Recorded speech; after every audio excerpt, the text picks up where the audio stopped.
Hello everyone, welcome back to our channel. और आज हम कंटिन्यू कर रहे हैं हमारी लेटेस्ट जजमेंट की जो सीरीज है, उसे हम कंटिन्यू करने वाले हैं और भी नए लेटेस्ट जजमेंट के साथ। उम्मीद करती हूँ कि आपने पुरानी वाले वीडियोस में जितने लेटेस्ट जजमेंट हमने कवर किए थे वो सब देख लिए होंगे। तो चलिए सेशन को स्टार्ट करते हैं बिना टाइम वेस्ट करे। आज हम लगभग 4 से 5 केसेस डिस्कस करेंगे, है ना। सारी चीजें, उसके फैक्ट्स, इश्यूज, कौन सा लॉ इन्वॉल्व हुआ है और जजमेंट भी, सब कुछ समझेंगे। तो देखो, पहला केस है हमारे पास Yadvinder Singh versus state of Punjab and others 2025। Obviously latest judgement कर रहे हैं तो लेटेस्ट ईयर का ही करेंगे केस। तो यहाँ पर ये केस बहुत ज्यादा इंटरेस्टिंग है। देखो क्या होता है इस केस में। यगविंदर सिंह रहते हैं और प्रदीप कौर, है ना। प्रदीप कौर और यगविंदर सिंह ये दोनों रिलेशनशिप में रहते हैं। और ये क्या करता है, यगविंदर प्रॉमिस करता है कि वो परवीत से क्या करेगा, शादी करेगा, ठीक है। बट लेटर ऑन वो शादी से मना कर देता है। यगविंदर शादी से मना कर देता है, ये कहते हुए कि फैमिली का प्रेशर है तो ये शादी नहीं हो सकती, ठीक है। तो ये जब रिफ्यूज कर देता है इससे शादी करने के लिए, तो ये क्या करती है, जो लड़की है वो क्या कर देती है, पॉइजन कंज्यूम कर लेती है ना, और सुसाइड कमिट कर लेती है, ठीक है। तो यहाँ पर इस सबको देखते हुए एफआईआर फाइल की जाती है। एफआईआर क्यों फाइल की जाती है, अब क्या ऑफेंस हुआ है, तो यहाँ पर ये एफआईआर इस बेसिस पे फाइल करी गई थी कि यहाँ पर अबेटमेंट टू सुसाइड हुआ है ना। अबेटमेंट ऑफ सुसाइड हुआ है, इसकी एफआईआर यगविंदर के ऊपर फाइल की जाती है, ठीक है। तो देखो अभी क्या है abetment to suicide. Abetment simple मतलब बेसिक मतलब होता है इसका उकसाना, है ना। अब इसमें कौन सा सेक्शन कवर होंगे, तो यहाँ पर सेक्शन 45 ऑफ बीएनएस में डेफिनेशन दी हुई है अबेटमेंट की कि क्या होता है अबेटमेंट। सो किसी भी टाइप का इंस्टिगेशन, कॉन्स्पिरेंसी या इंटेंशनली एड करते हो कोई ऑफेंस को कमिट होने में, है ना। वैसे सुसाइड ऑफेंस नहीं है पर अटेम्प्ट टू सुसाइड क्या है, ये गलत है, ठीक है। तो यहाँ पर अबेट करा गया ऐसा माना गया था। तो क्या होना चाहिए, अबेटमेंट की क्या रिक्वायरमेंट है, सबसे पहले आपने क्या करा हो, इंस्टिगेट किया हो। इंस्टिगेट मतलब एनकरेज किया हो, किसी सामने वाले को प्रवोक किया हो, तो वो कहलाता है अबेटमेंट। दूसरा क्या है, कॉन्स्पिरेंसी, यानी आपने फुल प्लान किया हो, एक एग्रीमेंट बनाया हो किसी के साथ कुछ इलीगल काम करने के लिए, ठीक है, प्लान किया हो, वो कॉन्स्पिरेंसी में आ जाएगा। और इंटेंशनल एड यानी आपने जानबूझ के, एड यानी हेल्प करना, तो किसी ऐसे सामान से फिजिकली आपने हेल्प करी हो या कोई ऐसे रिसोर्सेस आपने यूज करवाए हो, है ना, हेल्प करी हो, ताकि वो ऑफेंस क्या हो जाए, कमिट हो जाए, है ना। ये सारी चीजें अबेटमेंट की डेफिनेशन में आती हैं। अब डेफिनेशन के बाद पनिशमेंट कहाँ दी हुई है, तो अबेटमेंट ऑफ सुसाइड की पनिशमेंट सेक्शन 108 बीएनएस में है। कितनी है भाई, तो 10 साल की सजा और फाइन, ठीक है। यहाँ पर उसके ऊपर क्या लगाए जाते हैं, चार्जेस लगाए जाते हैं। फैक्ट समझ में आए, दोनों रिलेशनशिप में थे, लड़के ने क्या कर दिया, शादी करने से मना कर दिया फैमिली प्रेशर की वजह से, ठीक है। जिस वजह से लड़की ने यहाँ पे पॉइजन कंज्यूम कर लिया और उसकी सुसाइड कमिट कर लिया है बेसिकली, और डेथ हो गई, ठीक है। तो यहाँ पे अबेटमेंट ऑफ सुसाइड के चार्जेस लगाए जाते हैं। तो अब देखो कोर्ट के पास ये इशू अराइज होता है, आता है ये इशू कि क्या refusal to marry abetment of suicide है, यानी शादी करने से मना कर देना क्या अबेटमेंट ऑफ सुसाइड होगा। तो यहाँ पर देखो कोर्ट ने क्या हेल्ड किया है, तो कोर्ट ने कहा है कि सिर्फ रिफ्यूजल ऑफ मैरी क्या नहीं होता है, अबेटमेंट ऑफ सुसाइड नहीं होता है। क्यों क्यों बोला है इससे इस केस में, वो इसलिए कि यहाँ पर कोई एक्टिव या इंटेंशनल मेंस रिया नहीं दिख रहा था, गिल्टी माइंड नहीं दिख रहा था। यहाँ पर सारे फैक्ट्स और सर्कमस्टांसेस को कोर्ट ने देखा और ये बोला कि उस लड़के का ये इंटेंशन नहीं था कि वो डेथ कॉज कर दे उसकी, ठीक है। यहाँ पर कोई भी क्या नहीं था, एक्टिव मेंस रिया नहीं दिखा कोर्ट को, इसलिए कोर्ट ने एफआईआर क्वैश कर दी और क्या बोला, क्लियरली ये बोल दिया कि इमोशनल डिसअपॉइंटमेंट या फिर रिलेशनशिप फेलियर ये रीजन नहीं होता है अबेटमेंट ऑफ सुसाइड का, ठीक है। ये कभी भी रीजन नहीं हो सकता unless there is a clear provocation या intentional aid. Until and unless clear provocation नहीं है, क्लियर इंटेंशनल आपने एड नहीं दिया है ना, उस क्राइम को होने में या उस चीज को होने में, ठीक है, तब तक वो क्या नहीं माना जाएगा, क्राइम आपका अबेटमेंट ऑफ सुसाइड नहीं माना जाएगा, ठीक है। सिर्फ इमोशनल डिसअपॉइंटमेंट या रिलेशनशिप फेलियर की वजह से कोर्ट ने इसे मना कर दिया कि ऐसा नहीं होगा। ठीक है, इस केस में आया समझ में। फिर देखो नेक्स्ट केस, देखो नेक्स्ट केस क्या है हमारा, Hardeep Singh versus Manohar Lal and others, है ना। ये भी रिसेंट केस ही है, ये भी काफी इंटरेस्टिंग केस है। केसेस तो सारे इंटरेस्टिंग होते हैं, बस हमें समझ में आ जाए, है ना। तो देखो यहाँ पर क्या फैक्ट्स थे, यहाँ पर मल्टीपल सिविल सूट्स फाइल किए गए थे।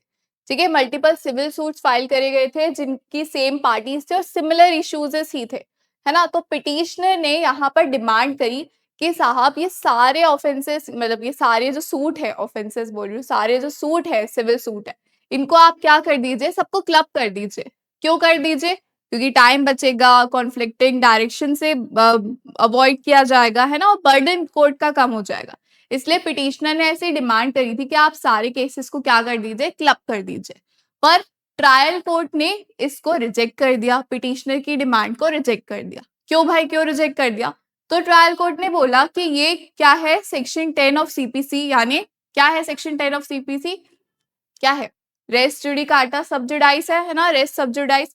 तो ये इसके खिलाफ है, कोर्ट ने ये बोला, इसलिए ये जो डिमांड है पिटिशनर की उसको रिजेक्ट कर दिया गया। अब क्या कहता है सेक्शन 10 सीपीसी का, रेस सबजुडाइस तो है, पर क्या कहता है, क्या मतलब है उसका रेस सबजुडाइस का, कि कोर्ट क्या नहीं कर सकता, प्रोसीड नहीं कर सकता न्यू लॉ सूट को अंटिल, जब तक वो पुराना जो केस है वो पेंडिंग है और सेम पार्टीज और सेम इश्यूज पर है ना। अगर उसमें सेम पार्टीज या सेम इश्यूज हैं, दोनों चीजें, और वो पेंडिंग है, तो कोर्ट क्या कर सकता है, नया जो लॉ सूट है वो फाइल एक्सेप्ट नहीं कर सकता। ठीक है, ये कोर्ट ने कहा था। ये मतलब ये बेसिकली प्रिंसिपल है सेक्शन 10 का, सबको पता है। तो देखो इस केस में क्या हुआ, कोर्ट ने क्या हेल्ड करा, कोर्ट ने कहा कि section 10 deals only with the stay of subsequent suit, है ना। सेक्शन 10 क्या करता है, स्टे लगा देता है आने वाले सब्सिक्वेंट सूट्स पे। जब तक वो केस पेंडिंग है सेम पार्टीज और सेम मैटर के साथ, तो आने वाले जितने भी सिमिलर सूट्स हैं उन पर स्टे लगा देता है सेक्शन 10 इस प्रिंसिपल में, है ना। पर कहीं भी यहाँ पर क्लबिंग की बात नहीं करी गई है। तो कोर्ट ने क्लियरली ये स्टेट कर दिया कि आप केसेस की क्लबिंग, है ना, क्लबिंग में और जो सेक्शन 10 ऑफ सीपीसी का प्रिंसिपल है उसमें काफी डिफरेंस है, वो दोनों सिमिलर नहीं है। आप क्लब कर सकते हो केसेस को कोर्ट का टाइम बचाने के लिए, है ना, अलग अलग डायरेक्शंस ना हो, ये अननेसेसरी बर्डन अवॉइड करने के लिए आप क्लब कर सकते हो, पर उससे सेक्शन 10 हिंड्रेंस में नहीं आएगा। ठीक है, यहाँ पर कोर्ट ने क्लियरली स्टेट कर दिया, है ना। क्या क्लैरिफाई किया, clarify distinguish between the res sub judice and case consolidation. ये क्लबिंग करना उसको क्या कहते हैं, कंसोलिडेशन कहते हैं। तो इन दोनों में काफी डिफरेंस होता है। ठीक है, और अल्टीमेटली कोर्ट का पर्पस क्या है कि वो एफिशिएंट जस्टिस कर सके और मल्टीपल ट्रायल्स को अवॉइड कर सके ताकि एफिशिएंटली काम हो सके। ठीक है, तो इस केस में ये हेल्ड हुआ था। अब देखो इसके बाद नेक्स्ट केस क्या है हमारा, किसके बारे में है, काफी बड़ी सी हेडिंग लिखी है, पढ़ो एक बार क्या कह रहा है ये हेड में। इन re-summoning advocates who give legal opinion or represent parties during investigation of cases, है ना। यहाँ तो गजब ही हो गया, एडवोकेट को अपने क्लाइंट को रिप्रेजेंट करने के लिए समन आ गया। ठीक है, कैसे देखो समझते। तो हुआ क्या था, पुलिस ने समन भेजा एडवोकेट को, है ना, अहमदाबाद का इंसिडेंट है ये। तो पुलिस ने समन भेजा है एडवोकेट को, क्यों भेजा है, to representing an accused in a bail case. एक बेल केस में अक्यूज्ड को रिप्रेजेंट करने के लिए पुलिस ने एडवोकेट को समन भेज दिया। पहली बात तो ये बताओ, क्या पुलिस एडवोकेट को समन भेज सकती है? बिल्कुल भेज सकती है। कहाँ लिखा है power to give summon by police? Section 179 BNSS में लिखा हो। ठीक है, क्या कहता है सेक्शन 179 बीएनएस, कि हाँ पुलिस के पास पावर है, वो रिटन ऑर्डर दे सकती है किसी भी पर्सन को, पर इसमें कुछ एक्सेप्शन भी है। किन किन को नहीं दे सकती, विमेन को नहीं दे सकती, और जो चिल्ड्रन जिनकी एज 15 से कम है उन्हें नहीं दिया जा सकता, जो भी मैंने जिनकी एज 60 से अबव है यानी बेसिकली ओल्ड एज, उन्हें भी नहीं दिया जा सकता, और डिसेबल्ड पीपल को भी नहीं दिया जा सकता। ठीक है, और साथ ही साथ पावर तो दे रही है समन की, पर एक रिस्ट्रिक्शन भी लगा दे रही है, किस चीज का, जुरिस्डिक्शन का, है ना, जुरिस्डिक्शन लिमिट लगाई कि पुलिस ऑफ जो स्टेशन है वहीं पर आप ये काम कर सकते हैं, है ना, बुला सकते हैं, आउट ऑफ जुरिस्डिक्शन लिमिट नहीं जाना चाहिए, ठीक है। तो बेसिकली क्यों बुलाया जाता है ये, for acquaint with in the facts of the case, थोड़े फैक्ट्स डिस्कस करने के लिए ये सारी चीजें। तो क्या कर सकती है पुलिस, किसी को भी समन दे सकती है, किसी भी पर्सन को, और ये सारे एक्सेप्शन है जो अभी बोले, ठीक है। तो यहाँ पर क्या करा है पुलिस ने, समन भेज दिया है।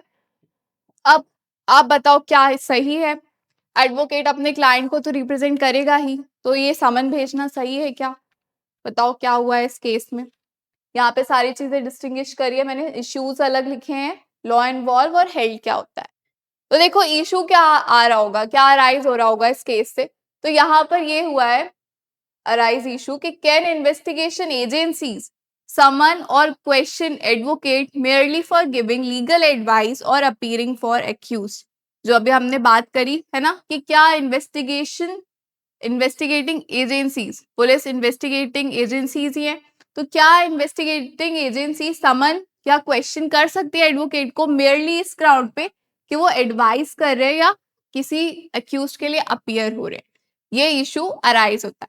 तो देखो क्या इसमें लॉ कौन सा इन्वॉल्व होगा, तो यहाँ पर article 19 1G and article 21 of the constitution, जो कि किसके बारे में बात करता है, right of profession and personal liberty की। ये हैम्पर, मतलब ये हैम्पर हो रहा है कि नहीं, ये इशू अराइज हुआ, ठीक है। दूसरा क्या कि क्या सेक्शन 132 बीएसए का, है ना, भारतीय साक्ष्य अधिनियम का सेक्शन 132 जो प्रोफेशनल कम्युनिकेशन की बात करता है, क्या है प्रोफेशनल कम्युनिकेशन, क्या बताया गया यहाँ पे कि अगर मान लो एडवोकेट और क्लाइंट के बीच में जो कम्युनिकेशंस होती हैं, है ना, वो कैसी होनी चाहिए, प्राइवेट होनी चाहिए, यानी डिस्क्लोज नहीं किया जाता, ये सबको पता है ना। यही कहता है सेक्शन 132 बीएसए का कि एडवोकेट क्लाइंट का जो प्रिविलेज है कि इनकी कम्युनिकेशन डिस्क्लोज नहीं होगी, है ना। एडवोकेट क्या नहीं कर सकता, अपने क्लाइंट की जो इन्फॉर्मेशन है वो क्या नहीं कर सकते, डिस्क्लोज नहीं कर सकते बिना क्लाइंट के परमिशन के या एक्सेप्शनल केसेस के अलावा, ठीक है। तो यहाँ पर ये इशू अराइज हुआ था कि क्या ऐसा हो सकता है, तो ये सारे लॉ यहाँ पर इन्वॉल्व हुए। और एक और जो अभी हमने डिस्कस किया था कि क्या समन कर सकता है, तो इसका आंसर तो हमें मिल गया कि पुलिस एडवोकेट को समन कर सकती, पर क्या इस ग्राउंड पे कर सकती है मेनली कि वो अपने एक्यूज को रिप्रेजेंट कर रहा है, अपने क्लाइंट को रिप्रेजेंट कर रहा है, तो ऑब्वियसली सुप्रीम कोर्ट ने इसका आंसर किस में दिया है, नो में दिया है।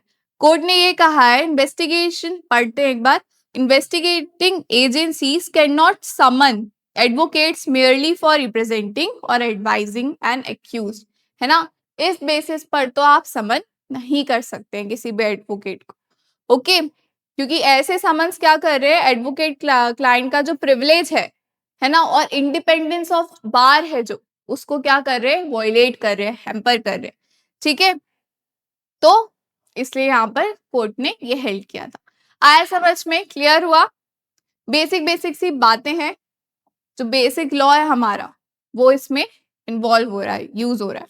अब देखो लास्ट केस आज की इस क्लास का, जितेंद्र यानी उर्फ काला versus state of Delhi, NCT of Delhi, है ना, ये भी रिसेंट ही केस है और ये भी काफी अच्छा और काफी इंपॉर्टेंट केस है इस ईयर का। क्या होता है इसमें, किसके बारे में बात करी गई है, so designation process of senior advocates को लेकर इस केस पर डिस्कशन हुआ था।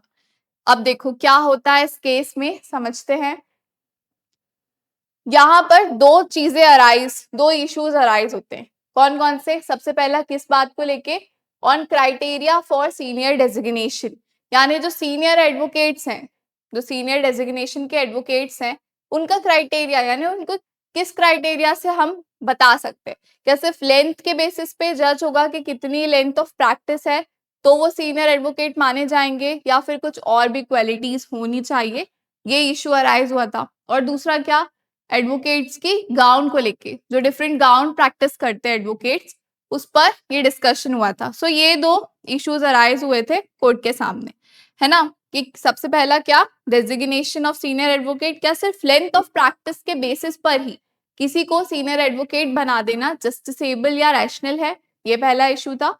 और दूसरा क्या था, ये जो डिफरेंट डिफरेंट गाउन्स जो पहनते हैं एडवोकेट्स, सीनियर एडवोकेट्स, तो इसका कोई लीगल बेसिस है, यानी कि एडवोकेट्स एक्ट है हमारे पास, तो उसमें कहीं लिखा हुआ है क्या कि आपको ऐसे क्या करना है, अटायर वेयर करना है, ऐसा कहीं लिखा हुआ है? ये दो इश्यूज अराइज होते हैं। तो देखो क्या जजमेंट आता है, कोर्ट इस पे ये कहती है कि ये बात बिल्कुल सही है कि सिर्फ लेंथ के बेसिस पे, आपकी कितनी टाइम हो गया आपको प्रैक्टिस करते हुए, ये सोल रीजन नहीं होना चाहिए किसी भी एडवोकेट की डेजिग्नेशन डिसाइड करने का, ठीक है, सीनियर एडवोकेट्स की। तो यहाँ पर कोर्ट ने ये कहा था कि लेंथ के साथ साथ क्या मैटर करती है, क्वालिटी मैटर करती है। अब क्वालिटी में बहुत सारी चीजें कोर्ट ने यहाँ पे ले आउट करी है, यानी हिस्टोरिक अप्रोच, होलिस्टिक अप्रोच होनी चाहिए। कैसे? इंटीग्रिटी को देखा जाएगा, fairness in the court, court में आप कितने फेयरनेस से काम कर रहे हैं, रिस्पेक्ट फॉर जजेस, पीर्स, और professional ethics, specialised legal knowledge, ये सारे क्राइटेरियाज को देखकर क्या किया जाएगा, डिसाइड किया जाएगा डेजिग्नेशन, ठीक है। यानी सिर्फ लेंथ के बेसिस पे आप कोई भी सीनियर एडवोकेट नहीं कहलाएगा, क्वालिटी भी मैटर करेगी, ऐसा कोर्ट ने हेल्ड किया था।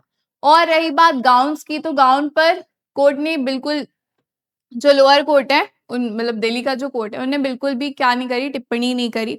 इन्होंने बस इतना बोल दिया था कि कहीं भी लिखा नहीं हुआ है एडवोकेट्स एक्ट में, ठीक है, इस बात को लेके कि डिफरेंट डिफरेंट गाउन वेयर करेंगे, ये कहीं भी लिखा नहीं है। तो इसमें क्या होना चाहिए, ये हम किस पे सौंप रहे हैं, ये हम हायर कोर्ट पे डिसीजन उनने ओवर मतलब सर ट्रांसफर कर दिया बेसिकली, ठीक है। तो इस पर कुछ नहीं बोला था उन्होंने, इस पर ही बताया था कि क्या क्या क्राइटेरियाज होने चाहिए, तो यहाँ पर एडवोकेट्स एक्ट में लिखा नहीं गया है।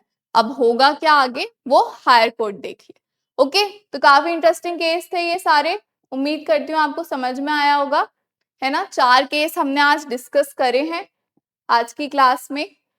ऐसे ही हम जितने लेटेस्ट जजमेंट आते जाएंगे उन्हें कवर करते जाएंगे सिंपलेस्ट वे में कि कहीं आ जाए एग्जाम में तो आपको ये चीजें पता रहे।